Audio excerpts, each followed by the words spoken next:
Yo, what is going on YouTube? It is your boy GZTV. Let me turn the glare down on this light a little bit. We are back with another video. We are here with the 30th overall episode and the 4th of Season 3 of The Sopranos. We have Employee of the Month. This is a crazy episode. One of the most traumatizing on the entire show to date. Some pretty crazy shit happened here. This shit was wild, honestly. Like, I never would have thought that, I don't know, shit like this were to happen to somebody like Dr. Melfi, but we'll get into it. This will be a pretty long episode here, or video, but Johnny Sack and his wife Jenny have moved to a large house in New Jersey. It's been a while since anyone's talked about Johnny Sack. I think Johnny Sack, wasn't he the guy? No, Johnny Boy, that's who that was. Johnny Sack is a pretty big part of Sopranos' childhood as well. But Tony goes there and asks Johnny insistently why he didn't tell him about it. Why he didn't tell him he's moving. You know, we're a brotherhood. We're a family. We need to tell each other everything we do, type thing. So Johnny says they moved there for family reasons, that he is not going to interfere in Tony's business. He doesn't want to let him know anything or, like, frighten him or do anything like that to him, you know. So two Russian thugs break into Janice's home and demand the return of Svetlana's prosthetic leg. Obviously, these people were sent by Svetlana, and Russians are not people to mess around with, especially if they're immigrants in this country and you're, like, wronging them for no reason. Yeah, you're gonna get you're messing with the devil, you're gonna get the horns, or the bull, you're gonna get the horns. I don't think she understands how Russian people operate. Like, I'm not even trying to make a stereotype, but, like, that's genuinely how a lot of those people operate. But when Janice refuses, one of them hits her hard. The leg is in a bowling alley locker. Janice takes them there and gives it to him, so obviously they get the leg back.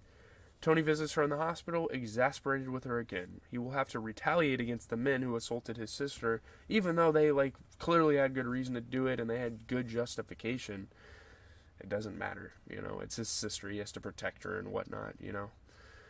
But, so Janice says she has hit bottom but feels born again in the Lord. I give myself up utterly and totally to God, which is just I respect religion, but when people say shit like that just completely out of the blue, you know they're off their rocker. I mean, she hasn't hit rock bottom. I'm not going to sit here and say that, but something is probably wrong with her. She's saying shit like that. But Ralphie is now dating Rosalie and takes Jackie Jr. with him to collect extortion money, and this is kind of like a field trip for Jackie Jr. because he wants to get involved in the crime life because he knows that being a doctor isn't for him.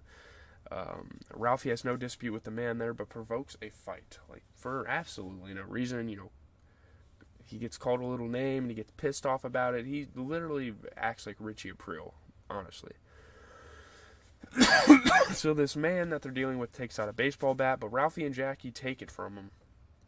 Ralphie holds the man and urges Jackie to hit him. Like, hit him. This is obviously like an extremely bad influence because, again, you know, we've heard Tony say it before. His father doesn't want his kid, you know, getting involved in stuff like this, and it's really bad for him to get involved with this. Jackie eagerly beats and kicks him. Like, he wants to do this, obviously. Ralphie empties the man's wallet and gives some of the money to Jackie, who is gloating and, like, talking hella shit and is really ecstatic about what he just did. Feels like he might have taken some, like, weight off his shoulders, I guess. Partly because of this incident, Tony makes GGA captain instead of Ralphie, to his deep disappointment. Yeah. I mean, what the hell are you doing taking a random kid on a trip like this? And this kid is closely related to Tony. Like, Tony knows this kid and doesn't want him doing anything wrong. But Dr. Melfi and her ex-husband Richard are now reconciled. They're back together. I don't know. I don't think there was any development as to how that happened, but yeah, it happened. Both he and Dr. Elliot Kupferberg are urging her to cease treating her gangster patient, whose name she inadvertently reveals to Kupferberg. She was not supposed to do that, obviously. Doctor client privilege. If a client doesn't want you to do something, you don't do it, and obviously Tony doesn't want anyone to know he's meeting a shrink, even though a lot of people know that now. She has her own doubts. I've been charmed by a sociopath, she says. To an extent, yes, she kind of has. She believes it is now time for him to be treated by a behavior modification therapist, but Tony is reluctant to talk to anyone else. He wants to talk to her. I mean, it's really not just because of, like, this romantic tension they've developed, because, yeah, they have definitely developed something there, but it is also because of, like, she's a really good therapist, obviously. So, in the parking garage one evening after work, Dr. Melfi, out of nowhere, is attacked and raped. Yeah, someone gets raped on the show. Like, it's getting kind of crazy. But, yeah, it's kind of wild. The police quickly find the man. Like, they instantly know who he is. He had a Popeyes hat on. That was kind of a mistake of his. Richard and her son Jason are enraged, especially when they are informed that because of a loss in the chain of custody, the police had to release the rapist. Like, they did something wrong conduct-wise, and they didn't legally, like, detain him and do all that type of stuff. So they had to let the guy go because of that, which is obviously, like, a super shitty part about law enforcement. Like, that shouldn't really be a thing. If you know someone did something and you can prove they did it, I don't know why the chain of custody thing even comes into play. I think that's kind of like a bailout, quite literally. But yeah. Jennifer and Richard fight, blaming each other for the rape. Literally right as they got back together, they're fighting again over something stupid, which kind of tells you that they probably shouldn't be together.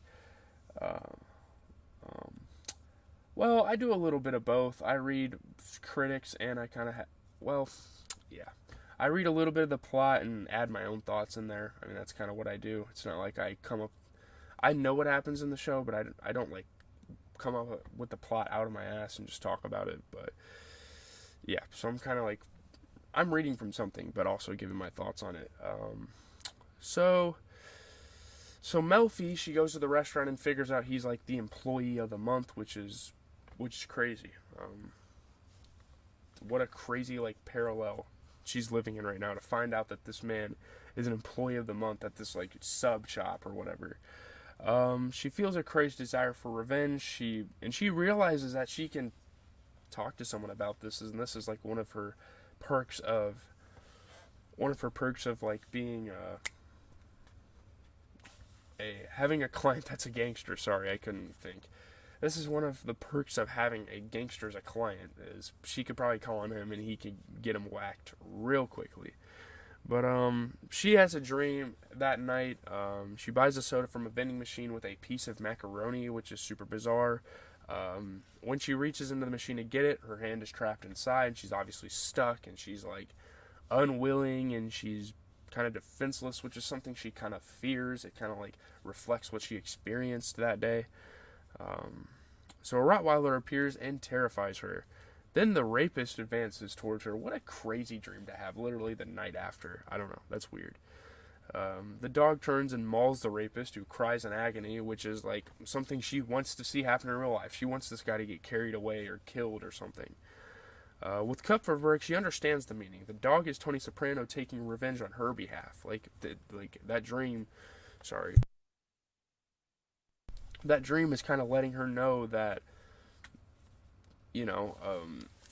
she wants Tony to retaliate. She wants some sort of retaliation, because if law enforcement can't do it, she wants to take it into her own hands or put it into somebody else's hands. So yeah, she tells Tony, the others, she has been in a car accident. She kind of makes an excuse. She kind of comes up with an alibi so they don't get worried about her, don't get, like, pissed, or, like, because obviously Tony would want to, like, kill whoever did this to her, because she realizes, the feelings that he's developed for her. When he sees her, Tony is shocked and concerned by her injuries. Like, it looks really bad, obviously. Like, it looks like a pretty severe car crash, really. He tells her he is now ready to see a behaviorist, but she says no and starts crying. Again, like, her thoughts are getting in the way of sending him off to his rightful treatment, because they have such a connection with each other. But at the same time, as an audience, you can kind of support this because they have created such a connection. Why would they throw that away for no reason? Tony goes to her, lays his hands gently on her, and asks what the matter is. She composes herself and asks him to return to his seat. Like, go, I'm fine. We don't need to have romantic connections or anything. He goes back, but asks, what? You want to say something? After a tense pause, she says no. And at first, it's kind of an interesting plot device, because you would think that she would, like, reveal that she was raped, and Tony would get pissed and want to go after this guy. But no, she just says no. That's all there is, and that's, like, the cliffhanger. Ginny Sacramone, the wife of Johnny Sack, got introduced to this episode. I don't think she's going to be a super important character, but that's one of the major things that happened. Obviously, the whole rape situation is crazy, and like the fallout is going to follow in the next episode, and that'll be pretty cool. But I don't really have much to say. Have a good rest of your guys' day. We're going to be doing 2 more of these throughout the weekend. Well, not really throughout the weekend. Monday's not a weekend. I do live streams like of these 3 times a week, and then on Monday I do like a recorded version. I don't think it really matters which way I do it. Obviously, the stream is pretty cool because you guys can come in here and chat about the show. But and obviously you can still like watch it back. It's not like my VODs are completely erased from the channel. But tomorrow we're gonna do a stream of this, and then Monday we're gonna do a recorded video. So episodes 5 and 6 are gonna be getting covered. Yeah, seriously, Jenny Sack, eh? What a character. And the fat jokes they were making about her were pretty comical this episode. I don't like fat shaming people, but that was actually kind of fucking funny, some of the jokes. I kind of forgot to mention that. But